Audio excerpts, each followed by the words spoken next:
Hi everyone, and welcome to another In Conversation with Evolving HR. This week I am joined by Niamh Hannan, who is coming to us all the way from Dublin.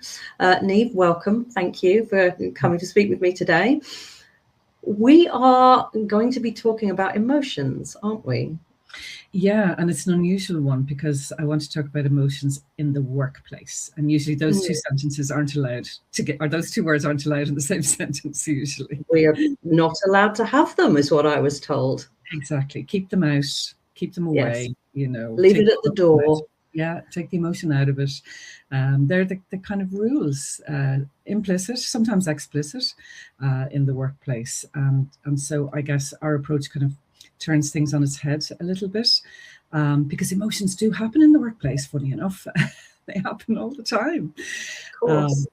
So if I'm working with people in like a group of people in person, I'll often start off with an exercise where we're putting emotion words down on a quadrant on the floor to help them to see that actually what is wanted in the workplace. For high performance, we want positive emotions, high energy. So if you think of words like, motivation and positive challenge and excitement and all of those things, they're what we want. That's when we're in the performance zone. So some emotions are allowed in the workplace then. It's I guess you're right. It's the negative ones that people don't want. Yeah. And I think a lot of that comes from they don't know how to handle them. Spot on. That's exactly what I was going to say. Yeah, we don't know how to deal with any kind of challenging or difficult emotions. We don't know how to handle it a lot of the time. If somebody, and I don't just mean like some people are very good at dealing with it. If a colleague was in tears, half the population will know what to do. But it's particularly where our emotions kind of, they fuel our behavior as well. So oftentimes, and this is what HR is coming up against, it's what's happening at a behavioral level is that we're maybe what we might term as unacceptable or inappropriate behavior for the workplace. And so somebody gets taken to task on their behavior, or can be scapegoated, identified as the difficult person, the problem person in the team. And if only we could get rid of that problem person, everything would be wonderful. But of course, what's really happening there is we look a layer deeper and beyond the behavior, because the behavior is being fueled by emotions. And when you're seeing difficult behavior, generally that person is feeling disconnected from maybe their manager or their team. There's some layer of maybe conflict, or it might not be what we call conflict. I think people are very careful about using that term in the workplace because it's like bring in HR if it's conflict, but there's often ruptures in relationship. There's often a lack of safety at that point, and a person is starting to disengage. So they're kind of fighting for survival in many ways, and that's when you see what you might call bad behavior.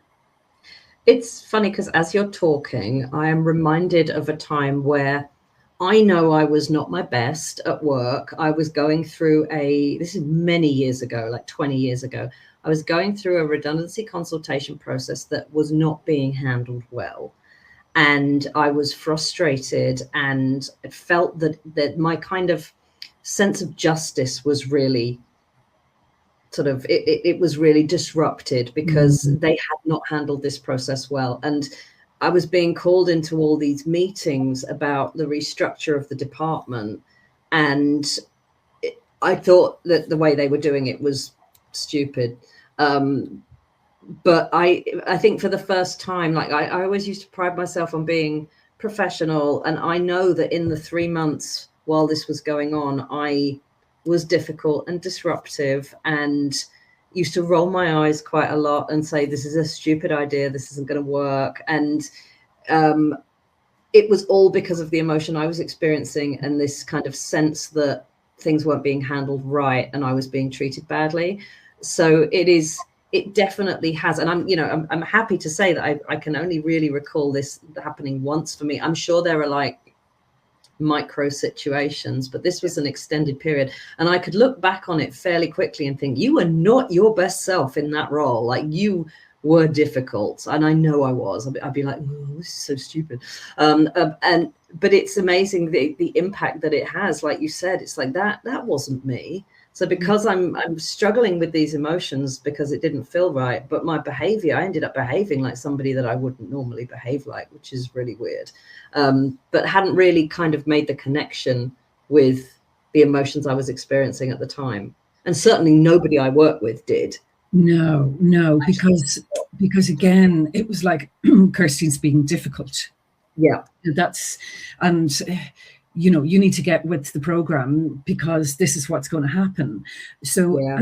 and that's often the focus, because everything is done at speed in the workplace as well. And it's like, we need to get this over the line, and we, you know, you're with us or against us kind of thing.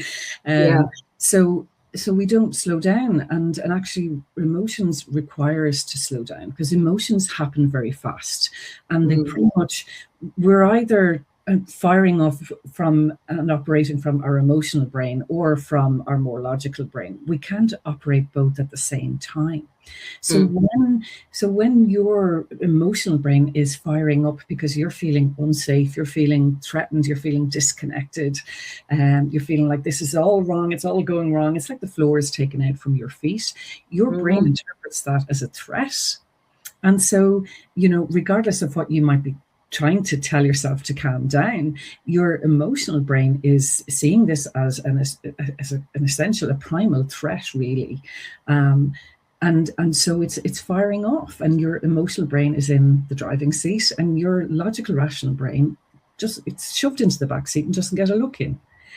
And a lot of that doesn't even make sense to us at the time, because we think this is not an emergency, but our brain is interpreting it like that. Because if we go back to, you know, I don't know how far you'd have to go back to when we were more of a tribal species, but if you were rejected by your tribe or excluded by your tribe, that meant certain death for you. You couldn't survive on your own. So we are so hardwired to belong and to connect. It's like it's still wired into us that we need that for survival. So in the workplace, of course, it doesn't mean we're going to die, but it can feel like that. That's how our brain interprets it. And that's why the emotional brain gets to override any kind of common sense in the day. So how do you bring that, like the understanding of that, into organizational situations? Do you tend to work with organizations who are going through a specific situation, or is it a more general help people understand, you know, this is how emotions work and these are, you know, how does that all work? Yeah, so I guess there's kind of two approaches. There's the proactive and the more maybe reactive. So I might be brought in on the reactive side where there's a conflict happening, where there's a breakdown in a key relationship. And, you know, so just as an example, I would have been called by a director of a HR team recently where there's two members of their team in conflict with each other. The content for us is not what we look at. We're not looking at, well, what are they disagreeing about, and let's get them to agree. Because if we fix that today, it'll be different content next week. It's about the relationship. It's about helping them to de-escalate the emotions, hear each other, and reconnect safely and build safety again. So we also then, on the proactive side, we train people in this particular approach. We give people the skills so that it's actually a process that you can teach anybody. And the process itself is designed to de-escalate the emotions, to bring you down, to help so that, first of all, you're feeling seen, you're feeling heard, you're feeling valued, appreciated. And that brings down, helps your emotional brain to calm down, so that then you can bring back in, you're more open then to listening and hearing what's going on for the other person.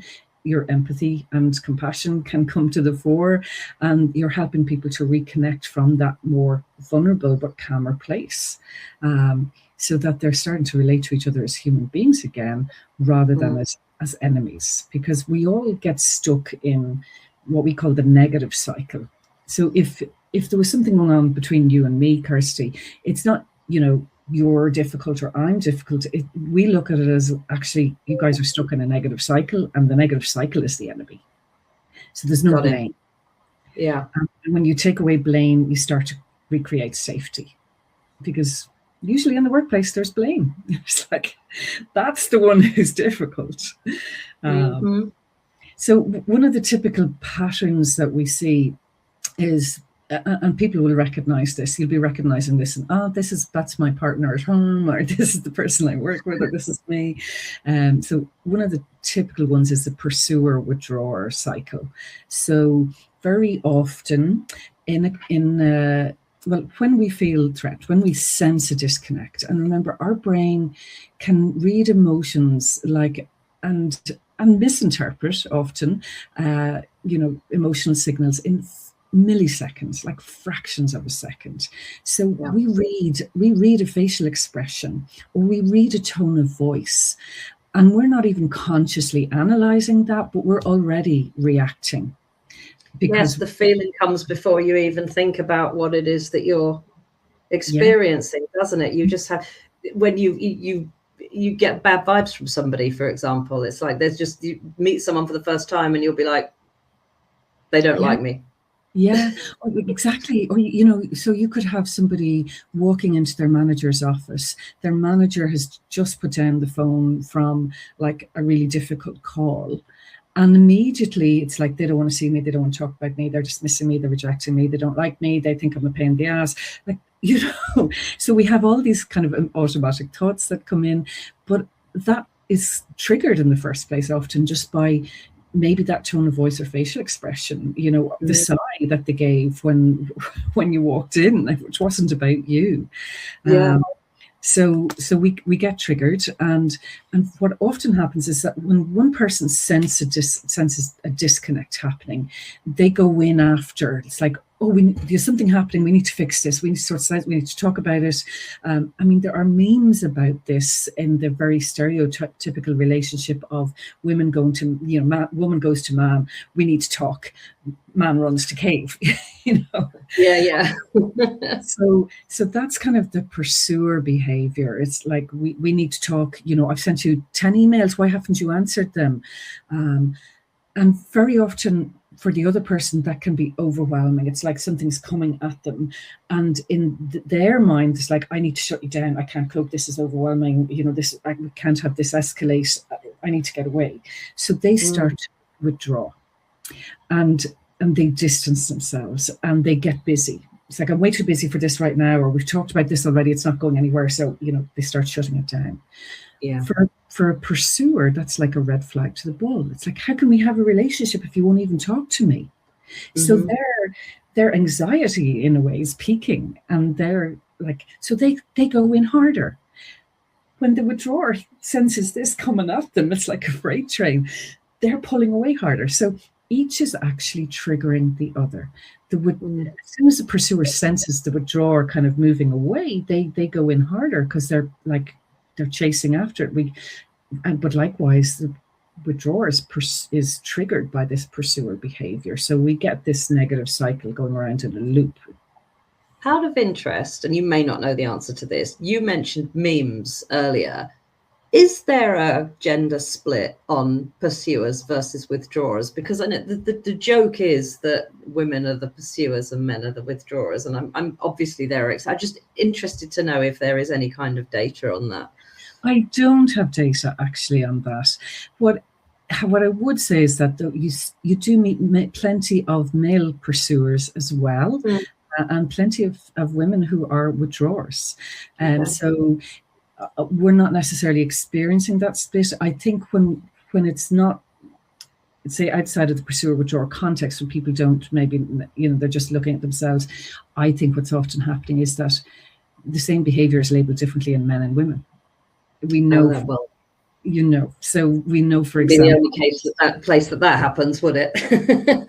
so when a woman comes across, if she's particularly assertive, she's aggressive, Absolutely. So that's labeled as trouble behavior, whereas a man displaying the same behavior could be labeled as confident, for example, taking charge. So I think that might be what causes some of those memes. Scary, I got. So people said I was scary because of how I came across in like termination meetings and disciplinary meetings. And I was like, God, my interpretation of that was I'm confident and assertive and, you know, make sure that the meeting flows and stays on point. But I remember that it was a few male managers who were like, you're quite scary in those meetings. It's like, well, no, it's a different type of meeting to you and I sitting here having a chat. And I have to act a certain way to navigate one of those meetings professionally. But I always found it interesting that the interpretation was scary. I don't think anybody would ever say that about a guy. Yeah, there you go. Yeah. Anyway. No, it's funny because I've had the same experience. I played badminton. And for a while I had a really good serve. I seem to have lost it again, but for a while I had a really good serve. I'm not a particularly high standard and thing like that, but I could serve at speed and I could surprise people. They didn't know whether it was going to be a short serve or a long serve. And I've had men go, oh, that's a really aggressive serve you have. Oh, I thought it was a good serve myself. I thought it was strong, not necessarily aggressive, which is kind of interesting. It's like, I don't think you'd label men's serves aggressive, and like they're so much stronger at their smashes on their serves than I could ever be. Lots of them. So, but yeah, it's that kind of, it's just labeled differently because it's like, it's unexpected because you're a woman. Yeah. It's interesting, isn't it? Sorry. Yeah. So when we see that cycle, when we see pursuer behavior, or withdrawer behavior, we call that protective behavior.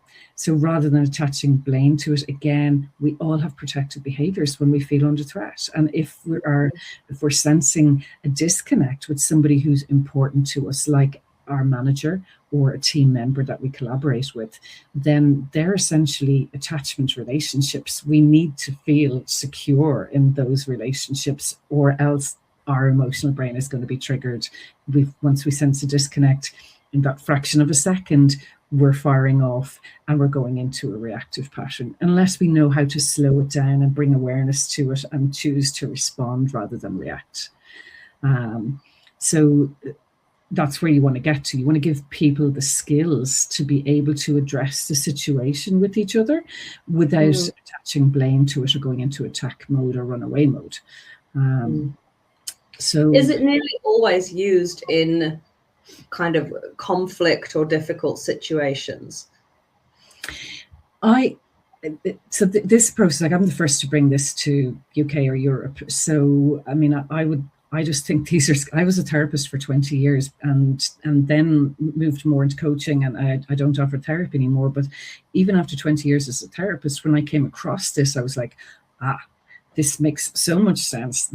This is where it's at. Everybody needs these skills. So I just think our world wouldn't be in the same mess of conflicts that it's in if we had some of these skills, if we knew how to deal with our own emotions and how to respond to somebody else's emotions that we're inadvertently triggering a lot of the time. And why? Because we're actually important to them. They actually care. That's why. Yes. So you asked me there, is it mostly used in conflict situations? I'm the first to bring this to Europe, so a lot of people don't even know about this yet. But my whole experience is that actually, ideally, this would be brought in long before we call it anything conflict. That as soon as you start to experience, and you get better at recognizing when you've been triggered, and you get faster at recognizing that and flagging that, so that early on, when we feel disconnected, when we feel there's a little rupture, long before it opens into a chasm that's harder to repair, early on stages, if we know how to repair those, then we can save ourselves a whole lot of stress and distress. So ideally, like very often in the workplace, mediation, it happens when things get to HR and they're in a procedure at that point. And it's like, okay, well, let's try mediation. I would like to see EMC, this approach, emotional connection, used and taught to teams and to leaders so that they have a language to address the difficult emotions as and when they occur, because they will occur. Because, you could have a partner at home who you love and choose to spend the rest of your life with, but you still experience disconnects with that person. Of course, yeah, it would be impossible not. Sometimes on a daily basis. So disconnections, even in a really solid relationship, disconnections are going to occur because we're human. And so we all need the skills then. Well, what happens when they occur? Because in the workplace currently, people just pretend that it's not happening. They put on the professional veneer and they move back from each other. Or you get one person desperately going into pursuer behavior and often being labeled then as being demanding, critical, judgmental, the problem.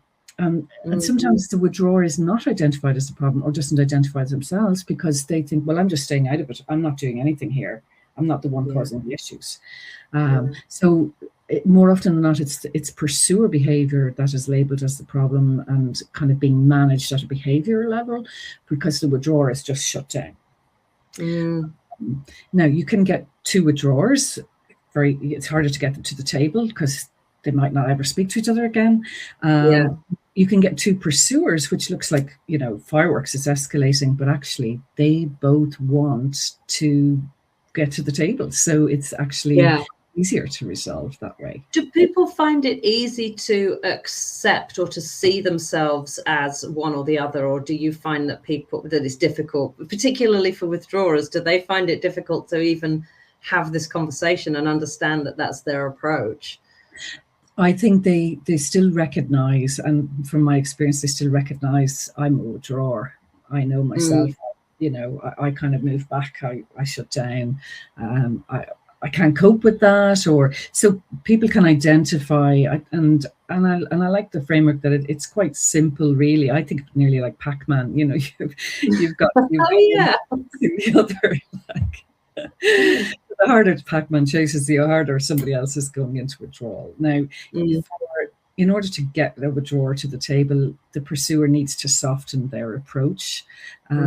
To make it, again, it's all about safety. And when we take the blame out of it, then it's a lot easier for people to see and admit kind of their own process. But it's also like it's an awareness building process. It takes us all time. And most of the time, typically, we're more of a pursuer or more of a withdrawer. But sometimes we change our behavior to fit the context of the setting, or because we think that looks more professional, or because we're kind of maybe a burnt out pursuer. So we're trying to fix things, but it's not working. So we give up and we go into withdrawal.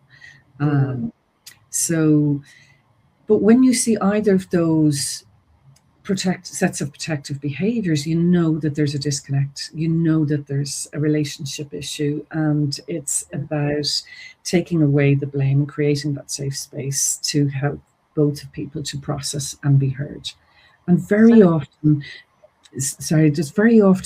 people don't even realize that they have so many emotions about it because we're all used to just putting a lid on it and pretending that we don't feel anything. So typically we underestimate the impact other people have on us, and we underestimate the impact that we have on other people. Yeah. I'd be really interested as well in understanding how neurodivergence plays into this, because I was thinking, one of the the common traits of people with ADHD like myself is this rejection-sensitive dysphoria. So really taking things badly. And when we were talking about, the managers on the phone and they sigh as you come in, I could beat myself up for days about that. So is there any work that kind of takes that sort of thing into account as well, or is it still developing? Well, at a human level, what we're seeing there with rejection sensitivity, then somebody is going to experience disconnection even more strongly and probably more frequently. So it's the same need for connection, it's the same need for safety, and so it's the same process that is needed, but probably more often. And we need to be even more conscious if somebody is experiencing that there's even more of a likelihood that something can be interpreted as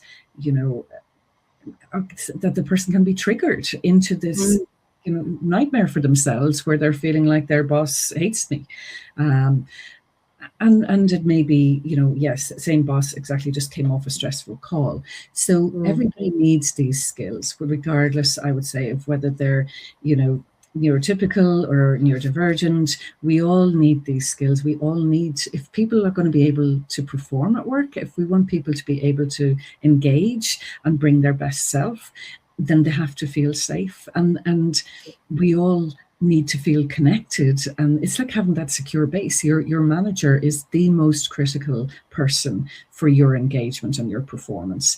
We know that people will stay in a crappy enough job or a low paid job if they like the people and they feel connected, and they could stay for years. And likewise, it doesn't matter how good the pay, how good the job on paper, if you don't feel safe, if you can't connect, if you don't feel like, particularly with your manager, like 86% of that job satisfaction is really down to your manager relationship. Wow. It's so true. It's so true. And I think of the reasons that I have left jobs in the past, it very often comes down to people rather than purely the work. Or the money or something like that. Yeah, exactly. Interesting. So, you mentioned before that you're the first person to bring EMC to Europe/UK and Ireland. Where does it originate from? From the States. So Dr. Lola Gershfeld is the founder and author. She's written 4 or 5 books on the topic at this point. If anybody is interested, they can download one for free. If they get in touch with me on LinkedIn or send me a message, I can send them the link for that. And that one's called your details below when we put this out on YouTube, so that that one's called Bring Your Emotions to Work, and it's a very accessible, easy read. She's spent like 15 years. She's worked with thousands of cases. She's worked with lots of companies, and she heard me on a podcast actually, and I must have mentioned emotions and workplace in the same sentence and got in touch with me. So I've been working together with her now for over 3 years, and I train people. So I've trained quite a few people, both in teams. Like ideally, I train senior leadership teams, for example, so that they have these skills both to use with each other and with their teams. And I've also trained, I've run individual trainings for example, a lot of coaches are interested because a lot of times coaches have leaders coming to them, and one of the big stress points is relationships and conflict, and leaders spend a lot of headspace and a lot of time and energy focusing and dealing with that in the workplace. So it's really to give people these skills and tools. And let's just show you the process itself. Like, this is my EMC journal, and this is our reconnection form. So it's literally, it's not like you're asking somebody, how do you feel, and they have to pick this emotion out of the air. We don't have those skills. We don't have good skills for naming our emotions or articulating or expressing. So we're not assuming that you have those. It's so much easier when it's on a little checklist in front of you, and it's like, oh yeah, that one. But it's building our awareness as we go as well. Oh, brilliant. Yes, it's funny, isn't it? We think about that. We ask people to measure things that they don't have the words for. I mean, and that's kind of the whole point of doing this. Like, if you could put like a list of things out there and say pick one, which but it's I like that also seems quite straightforward as well as an approach, which always appeals. And because it's like a process that you're following kind of step by step, it creates a lot of safety for people as well, and for the facilitator who's training in this and who learns this and uses it, again, for them, even if something blows up in the middle of a reconnection session, it's like, well, we still have the tools. We just slow this down. What has just happened? What has just triggered you now? That's the first question. Let's just go back up to the start. You're still sticking with the process. So you don't have to have all this outside expertise. You certainly don't need to be a psychologist or a therapist or a coach or anything like that. That you're a human being dealing with other human beings, and therefore we need these skills. Brilliant. So where can people find you if they want to find out more about this? And I will pop those links below. But what's the best way of getting in touch with you? Either on LinkedIn, Niamh Hannan, once they know the spelling of the funny sounding name, or on my website is niamhhannan.com. The American parent website is emcleaders.com. But I'm the person to get in touch with in Europe. But there's a lot of information on that website and resources on that website, emcleaders.com.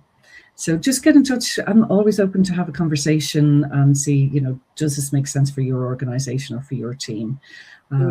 So yeah, because people are dealing with this all the time, but they don't necessarily recognize that something can be done about it, because they're very stuck often in, no, they're just a difficult person and we just need to manage them out. Yeah. And it's rare that somebody is difficult all the time, forever. Just, it usually is situation driven, isn't it? Yeah, but also if we think about it, it's emotion driven. It's they're feeling disconnected, they're feeling unsafe. And so, like, both pursuer and withdrawer behavior can be understood as having a positive intention. Each in their own way is trying to save the relationship. So the withdrawer is trying to save it by preventing that escalation and blowing up and talking about difficult things. The pursuer is trying to save it by, like, let's talk about it, let's sort this out, let's fix this. So they don't necessarily understand that their way of trying to save the relationship is actually triggering the other person and keeping the negative cycle going. So once we kind of understand that and de-escalate the emotions, then actually, amazing things can happen, because when people feel connected, then they're free to perform, like innovate, collaborate, think, engage, 100%. like people will, as people have said to me, when they feel connected to their manager in particular, but also their team, they would walk through walls for that manager or for that team. It's amazing the lengths that we will go to when we feel connected. Yeah. That feels like a really good point to end on, doesn't it? That's quite a profound statement. I love that. Niamh, thank you so much for joining me. It's one of those topics, isn't it, that we kind of know we should know more about it, but we just don't. And it's so important, I think, that we understand it better. So hopefully this will draw attention to it for people who perhaps hadn't otherwise thought about it. Yeah, I do. I often think emotions are like the final frontier. They're part of ourselves that we have avoided for so long. And yes, we all want to feel emotionally well and emotionally content or happy. And it's like, well, what happens when the difficult stuff is there? How do we deal with that? Yeah. So it's just sharing the tools. That's it. Brilliant. Thank you so much. And for everybody watching, I will put contact details for Niamh and for the EMC website down below. And don't forget to subscribe to the channel so that you can watch all of these lovely conversations as they come out. Thanks ever so much. Yes, thank you, Kirsty.